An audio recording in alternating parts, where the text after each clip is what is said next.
Welcome back to Classic Literature Free Audiobooks. Now, let the story continue with the Picture of Dorian Gray. Chapter 7. For some reason or other, the house was crowded that night, and the fat Jew manager who met them at the door was beaming from ear to ear with an oily, tremulous smile. He escorted them to their box with a sort of pompous humility, waving his fat, jeweled hands and talking at the top of his voice. Dorian Gray loathed him more than ever.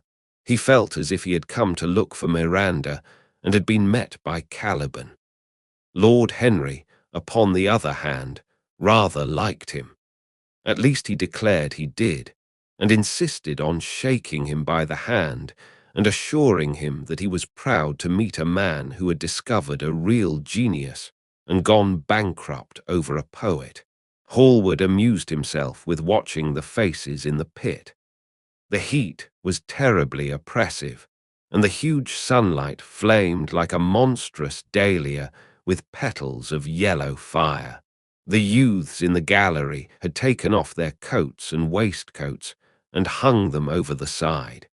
They talked to each other across the theatre and shared their oranges with the tawdry girls who sat beside them.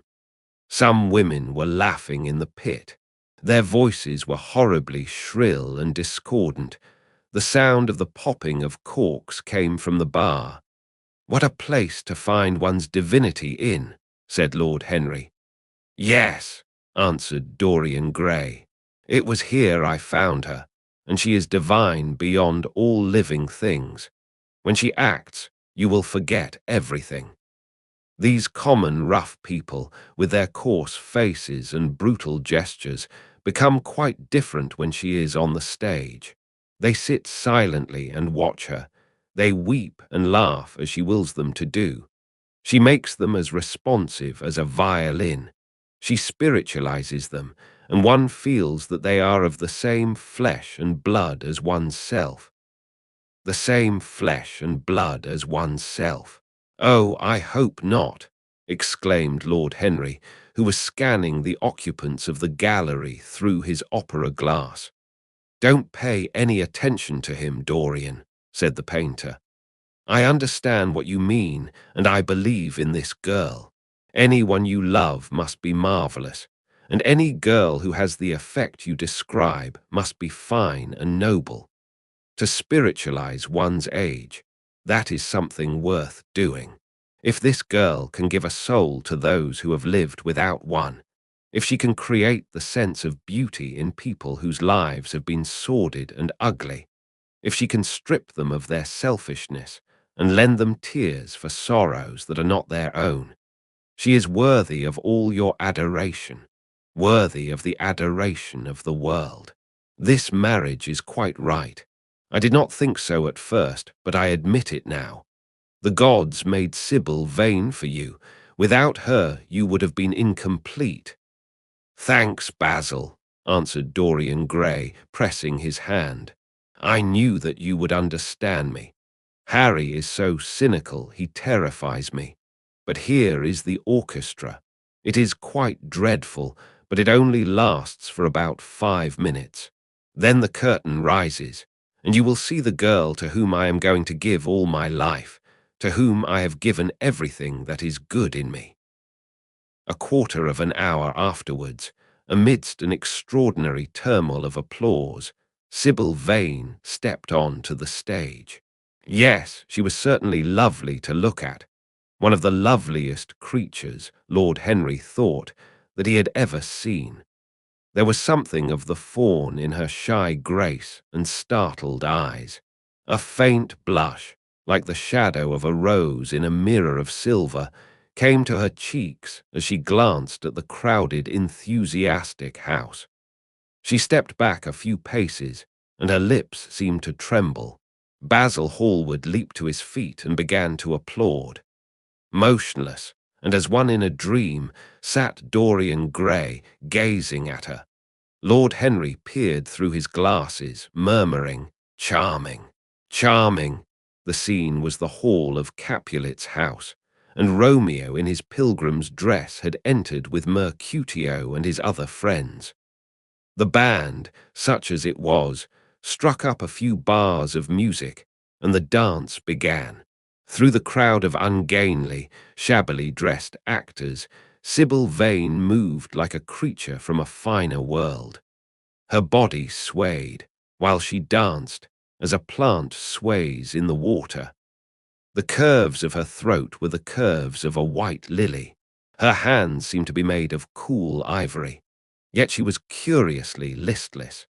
She showed no sign of joy when her eyes rested on Romeo. The few words she had to speak, "Good pilgrim, you do wrong your hand too much," which mannerly devotion shows in this. For saints have hands that pilgrims' hands do touch, and palm to palm is holy palmer's kiss, with the brief dialogue that follows, were spoken in a thoroughly artificial manner. The voice was exquisite, but from the point of view of tone, it was absolutely false. It was wrong in color. It took away all the life from the verse. It made the passion unreal. Dorian Gray grew pale as he watched her. He was puzzled and anxious. Neither of his friends dared to say anything to him. She seemed to them to be absolutely incompetent. They were horribly disappointed. Yet they felt that the true test of any Juliet is the balcony scene of the second act. They waited for that. If she failed there was nothing in her. She looked charming as she came out in the moonlight. That could not be denied. But the staginess of her acting was unbearable and grew worse as she went on. Her gestures became absurdly artificial. She overemphasized everything that she had to say. The beautiful passage, "Thou knowest the mask of night is on my face, else would a maiden blush bepaint my cheek, for that which thou hast heard me speak tonight," was declaimed with the painful precision of a schoolgirl who has been taught to recite by some second-rate professor of elocution.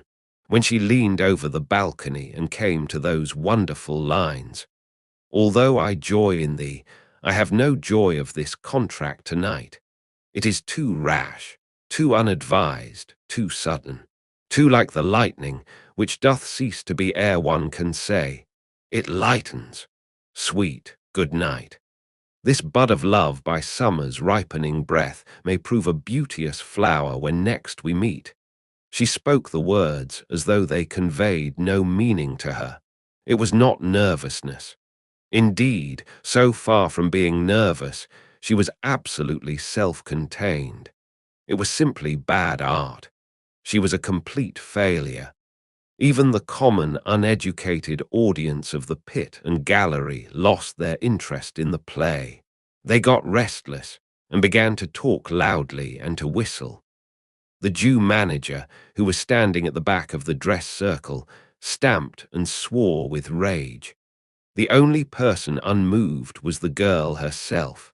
When the second act was over, there came a storm of hisses, and Lord Henry got up from his chair and put on his coat. "She is quite beautiful, Dorian," he said, "but she can't act. Let us go." "I am going to see the play through," answered the lad in a hard, bitter voice. "I am awfully sorry that I have made you waste an evening, Harry. I apologize to you both." "My dear Dorian, I should think Miss Vane was ill," interrupted Hallward. "We will come some other night." "I wish she were ill," he rejoined, "but she seems to me to be simply callous and cold. She has entirely altered. Last night she was a great artist. This evening she is merely a commonplace, mediocre actress. Don't talk like that about anyone you love, Dorian. Love is a more wonderful thing than art." "They are both simply forms of imitation," remarked Lord Henry. "But do let us go. Dorian, you must not stay here any longer. It is not good for one's morals to see bad acting. Besides, I don't suppose you will want your wife to act, so what does it matter if she plays Juliet like a wooden doll?" She is very lovely, and if she knows as little about life as she does about acting, she will be a delightful experience. There are only two kinds of people who are really fascinating: people who know absolutely everything, and people who know absolutely nothing. Good heavens, my dear boy, don't look so tragic. The secret of remaining young is never to have an emotion that is unbecoming. Come to the club with Basil and myself. We will smoke cigarettes and drink to the beauty of Sybil Vane. She is beautiful. What more can you want? Go away, Harry, cried the lad. I want to be alone. Basil, you must go. Ah, can't you see that my heart is breaking? The hot tears came to his eyes. His lips trembled, and rushing to the back of the box, he leaned up against the wall, hiding his face in his hands. Let us go, Basil, said Lord Henry with a strange tenderness in his voice, and the two young men passed out together. A few moments afterwards the footlights flared up and the curtain rose on the third act. Dorian Gray went back to his seat. He looked pale and proud and indifferent. The play dragged on and seemed interminable. Half of the audience went out, tramping in heavy boots and laughing. The whole thing was a fiasco. The last act was played to almost empty benches. The curtain went down on a titter and some groans. As soon as it was over, Dorian Gray rushed behind the scenes into the green room. The girl was standing there alone, with a look of triumph on her face. Her eyes were lit with an exquisite fire. There was a radiance about her. Her parted lips were smiling over some secret of their own. When he entered, she looked at him, and an expression of infinite joy came over her. How badly I acted tonight, Dorian, she cried. Horribly, he answered, gazing at her in amazement. Horribly. It was dreadful. Are you ill? You have no idea what it was. You have no idea what I suffered. The girl smiled. Dorian, she answered, lingering over his name with long-drawn music in her voice, as though it were sweeter than honey to the red petals of her mouth. Dorian, you should have understood. But you understand now, don't you? Understand what? He asked angrily. Why I was so bad tonight, why I shall always be bad, why I shall never act well again. He shrugged his shoulders. You are ill, I suppose. When you are ill, you shouldn't act. You make yourself ridiculous. My friends were bored. I was bored. She seemed not to listen to him. She was transfigured with joy. An ecstasy of happiness dominated her. Dorian, Dorian, she cried. Before I knew you, acting was the one reality of my life. It was only in the theatre that I lived. I thought that it was all true. I was Rosalind one night and Portia the other. The joy of Beatrice was my joy, and the sorrows of Cordelia were mine also. I believed in everything. The common people who acted with me seemed to me to be godlike. The painted scenes were my world. I knew nothing but shadows, and I thought them real. You came, oh, my beautiful love, and you freed my soul from prison. You taught me what reality really is. Tonight, for the first time in my life, I saw through the hollowness, the sham, the silliness of the empty pageant in which I had always played. Tonight, for the first time, I became conscious that the Romeo was hideous and old and painted, that the moonlight in the orchard was false, that the scenery was vulgar, and that the words I had to speak were unreal, were not my words, were not what I wanted to say. You had brought me something higher, something of which all art is but a reflection. You had made me understand what love really is. My love, Prince Charming, Prince of Life, I have grown sick of shadows. You are more to me than all art can ever be. What have I to do with the puppets of a play? When I came on tonight, I could not understand how it was that everything had gone from me. I thought that I was going to be wonderful. I found that I could do nothing. Suddenly it dawned on my soul what it all meant. The knowledge was exquisite to me. I heard them hissing, and I smiled. What could they know of love such as ours? Take me away, Dorian. Take me away with you, where we can be quite alone. I hate the stage. I might mimic a passion that I do not feel, but I cannot mimic one that burns me like fire. Oh, Dorian, Dorian, you understand now what it signifies. Even if I could do it, it would be profanation for me to play at being in love. You have made me see that. He flung himself down on the sofa and turned away his face. You have killed my love, he muttered. She looked at him in wonder and laughed. He made no answer. She came across to him and with her little fingers stroked his hair. She knelt down and pressed his hands to her lips. He drew them away and a shudder ran through him. Then he leaped up and went to the door. Yes, he cried, you have killed my love. You used to stir my imagination. Now you don't even stir my curiosity. You simply produce no effect.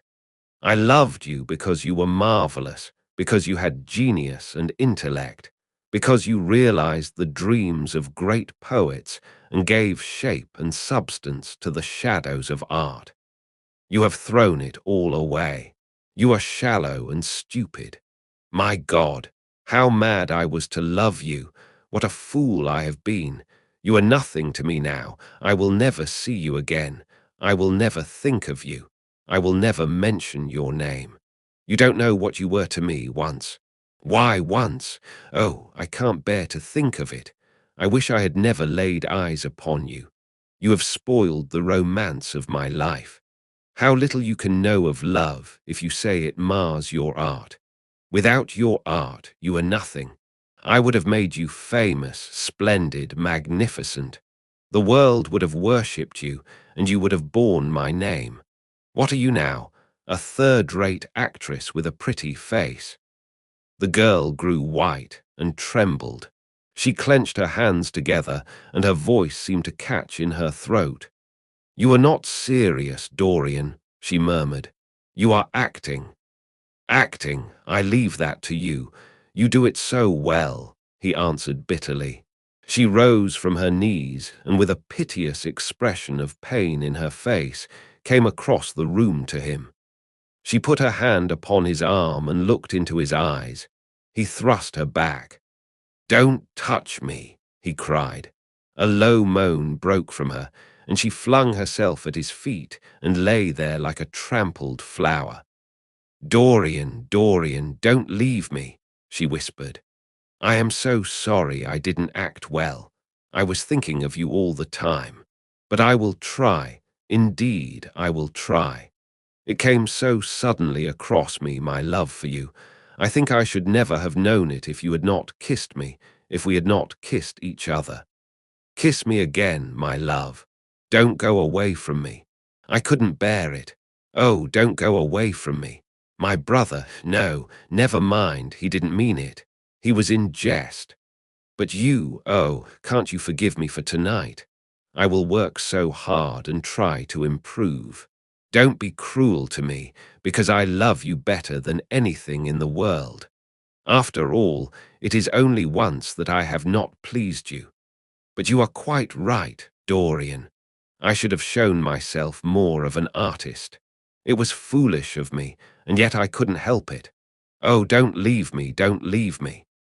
A fit of passionate sobbing choked her. She crouched on the floor like a wounded thing, and Dorian Gray, with his beautiful eyes, looked down at her, and his chiseled lips curled in exquisite disdain.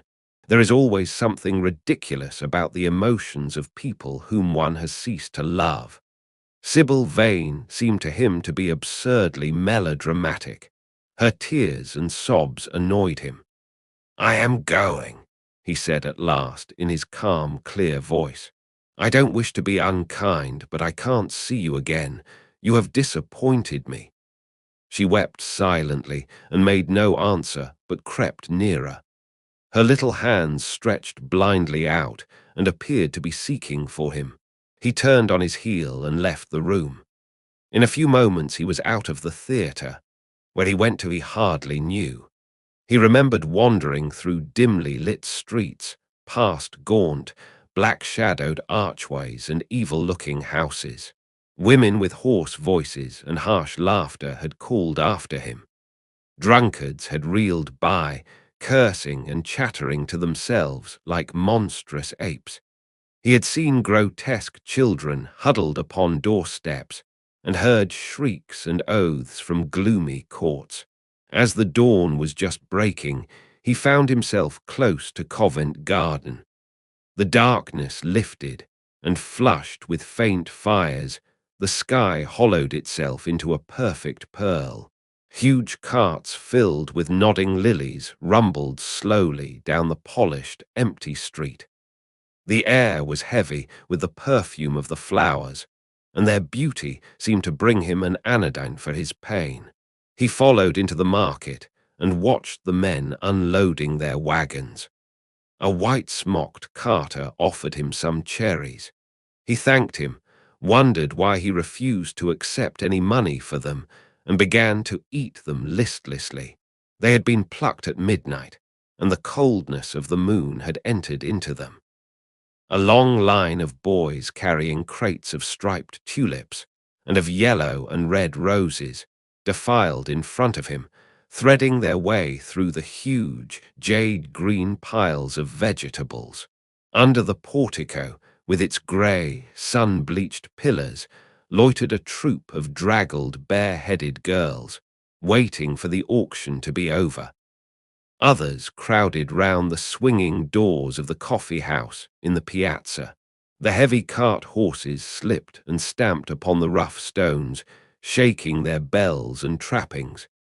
Some of the drivers were lying asleep on a pile of sacks. Iris-necked and pink-footed, the pigeons ran about picking up seeds. After a little while, he hailed a hansom and drove home. For a few moments he loitered upon the doorstep, looking round at the silent square, with its blank, close-shuttered windows and its staring blinds. The sky was pure opal now, and the roofs of the houses glistened like silver against it. From some chimney opposite, a thin wreath of smoke was rising. It curled, a violet riband, through the nacre-coloured air. In the huge gilt Venetian lantern, spoil of some doge's barge, that hung from the ceiling of the great, oak-panelled hall of entrance, lights were still burning from 3 flickering jets. Thin blue petals of flame they seemed, rimmed with white fire. He turned them out, and having thrown his hat and cape on the table, passed through the library towards the door of his bedroom, a large octagonal chamber on the ground floor that, in his new-born feeling for luxury, he had just decorated for himself and hung with some curious Renaissance tapestries that had been discovered stored in a disused attic at Selby Royal. As he was turning the handle of the door, his eye fell upon the portrait Basil Hallward had painted of him. He started back as if in surprise. Then he went on into his own room, looking somewhat puzzled. After he had taken the buttonhole out of his coat, he seemed to hesitate. Finally, he came back, went over to the picture, and examined it. In the dim, arrested light that struggled through the cream-coloured silk blinds, the face appeared to him to be a little changed. The expression looked different. One would have said that there was a touch of cruelty in the mouth. It was certainly strange. He turned round and, walking to the window, drew up the blind. The bright dawn flooded the room and swept the fantastic shadows into dusky corners where they lay shuddering. But the strange expression that he had noticed in the face of the portrait seemed to linger there, to be more intensified even. The quivering ardent sunlight showed him the lines of cruelty round the mouth, as clearly as if he had been looking into a mirror after he had done some dreadful thing. He winced, and taking up from the table an oval glass framed in ivory cupids, one of Lord Henry's many presents to him, glanced hurriedly into its polished depths. No line like that warped his red lips. What did it mean? He rubbed his eyes and came close to the picture and examined it again. There were no signs of any change when he looked into the actual painting, and yet there was no doubt that the whole expression had altered. It was not a mere fancy of his own. The thing was horribly apparent. He threw himself into a chair and began to think. Suddenly, there flashed across his mind what he had said in Basil Hallward's studio the day the picture had been finished. Yes, he remembered it perfectly. He had uttered a mad wish that he himself might remain young and the portrait grow old, that his own beauty might be untarnished, and the face on the canvas bear the burden of his passions and his sins, that the painted image might be seared with the lines of suffering and thought, and that he might keep all the delicate bloom and loveliness of his then just conscious boyhood. Surely his wish had not been fulfilled. Such things were impossible. It seemed monstrous even to think of them. And yet there was the picture before him with the touch of cruelty in the mouth. Cruelty, had he been cruel? It was the girl's fault, not his. He had dreamed of her as a great artist, had given his love to her because he had thought her great. Then she had disappointed him. She had been shallow and unworthy. And yet, a feeling of infinite regret came over him as he thought of her lying at his feet, sobbing like a little child. He remembered with what callousness he had watched her. Why had he been made like that? Why had such a soul been given to him? But he had suffered also. During the 3 terrible hours that the play had lasted, he had lived centuries of pain, eon upon eon of torture. His life was well worth hers. She had marred him for a moment if he had wounded her for an age. Besides, women were better suited to bear sorrow than men. They lived on their emotions. They only thought of their emotions. When they took lovers, it was merely to have someone with whom they could have scenes. Lord Henry had told him that, and Lord Henry knew what women were. Why should he trouble about Sybil Vane? She was nothing to him now. But the picture, what was he to say of that? It held the secret of his life and told his story. It had taught him to love his own beauty. Would it teach him to loathe his own soul? Would he ever look at it again? No, it was merely an illusion wrought on the troubled senses. The horrible night that he had passed had left phantoms behind it. Suddenly, there had fallen upon his brain that tiny scarlet speck that makes men mad. The picture had not changed. It was folly to think so. Yet it was watching him with its beautiful marred face and its cruel smile. Its bright hair gleamed in the early sunlight. Its blue eyes met his own. A sense of infinite pity, not for himself, but for the painted image of himself, came over him. It had altered already, and would alter more. Its gold would wither into grey. Its red and white roses would die. For every sin that he committed, a stain would fleck and wreck its fairness. But he would not sin.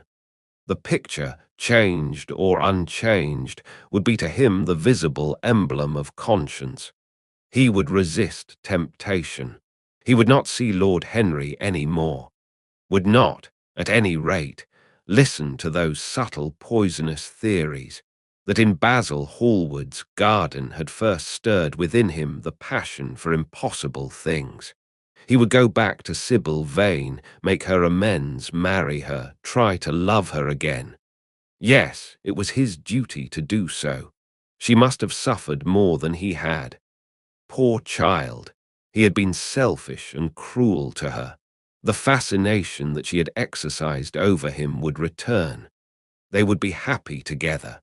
His life with her would be beautiful and pure. He got up from his chair and drew a large screen right in front of the portrait, shuddering as he glanced at it. "How horrible," he murmured to himself, and he walked across to the window and opened it. When he stepped out onto the grass, he drew a deep breath. The fresh morning air seemed to drive away all his somber passions. He thought only of Sybil. A faint echo of his love came back to him. He repeated her name over and over again. The birds that were singing in the dew-drenched garden seemed to be telling the flowers about her. And that wraps up Chapter 7 of the Picture of Dorian Gray. If you enjoyed it, please like the video and share your thoughts in the comments. Want to keep listening? Head over to the next chapter and let it play in the background while you relax or work. Links are in description. Don't forget to subscribe and tap the bell so you'll be notified when the next chapters are released. Thanks for listening.